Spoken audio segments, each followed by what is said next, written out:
নমস্কার বন্ধুরা, ডিএনবি কিচেনে আপনাদের স্বাগত। আজকে ডিনারে বানাবো এগ তড়কা রুটি।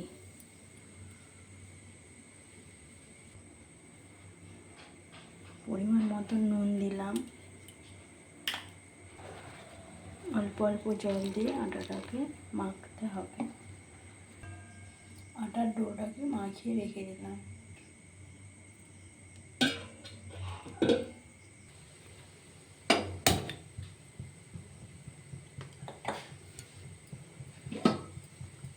তারপর 5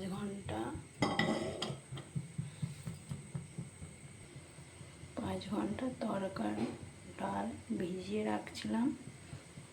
মুগ কড়াই ছোলার ডাল, বাদাম, মুসুর ডাল প্রেসার কুকারে সিদ্ধ হতে দিলাম। পরিমাণ মতন জল দিলাম, নুন দিলাম,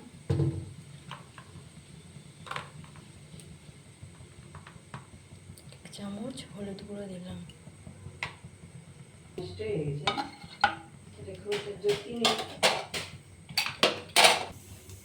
আটার ডোটাকে লেচি কেটে নিলাম।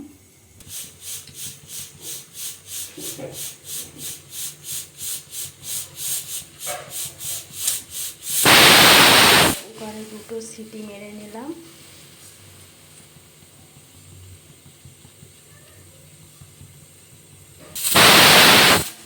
তারপর বন্ধ করে দিলাম। তাওয়া বসিয়ে দিলাম। এবার আমরা ডোটাকে আটা দিয়ে বেলবো। তাওয়াটা গরম হয়ে গেছে, এবার আমরা রুটিটা দিয়ে দিলাম। পরে উল্টালাম। রুটিটা কি সুন্দর ফুলেছে। রুটিটা আমরা হটপটে রেখে দিলাম। এরকমভাবে ভেজে আমরা সব রুটিগুলোকে তৈরি করে নিলাম। ডিমটা ভেজে নেব। পরিমাণ মতন তেল দিলাম। তেলটা একটু গরম দিলাম।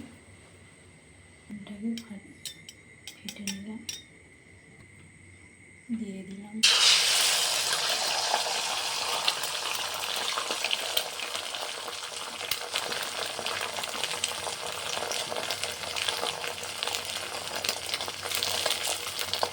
ডিমটাকে ধীরে ধীরে করে ভেজে নেব। ডিমটা ধীরে ধীরে ভাজা হয়ে গেছে, এবার তুলে নেব। একটু তেল দিয়ে দিলাম পরিমাণ মতন। দিয়ে দিলাম তেজপাতা, দারুচিনি, একটা এলাচ, 4টে লবঙ্গ, রসুন বাটা। রসুনটা ভালো ভাজা হয়ে দিই। তারপরে আদাটা দিয়ে দিলাম।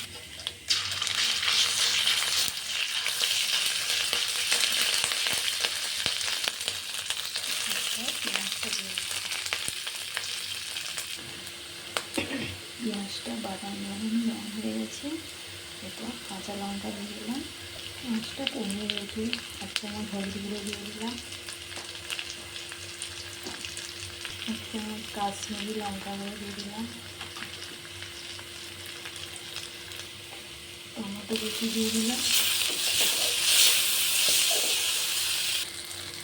মাছগুলো ভাজা ভাজা হয়ে গেছে। 1 চামচ ধনে গুঁড়ো,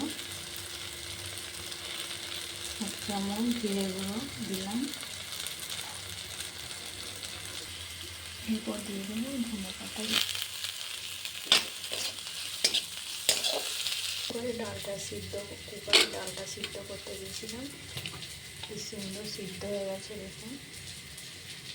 ডালটা ভাজা হয়ে গেছে। এরপর ডালটা দিয়ে দেবো। ঝুড়ো করে রাখা ভাজা ডিমগুলোকে দিয়ে দিলাম। তারপর একটু কাসুরি মেথি ছড়িয়ে দিলাম।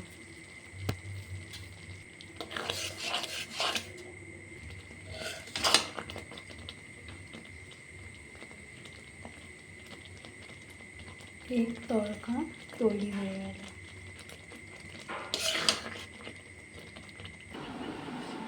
আজকে আমার এক তড়কা রুটি তৈরি। তার সাথে আছে স্যালাড, কাঁচা লঙ্কা, শসা, সীতাভোগ। আপনারা বাড়িতে তৈরি করে দেখবেন, ভালো লাগলে লাইক করবেন।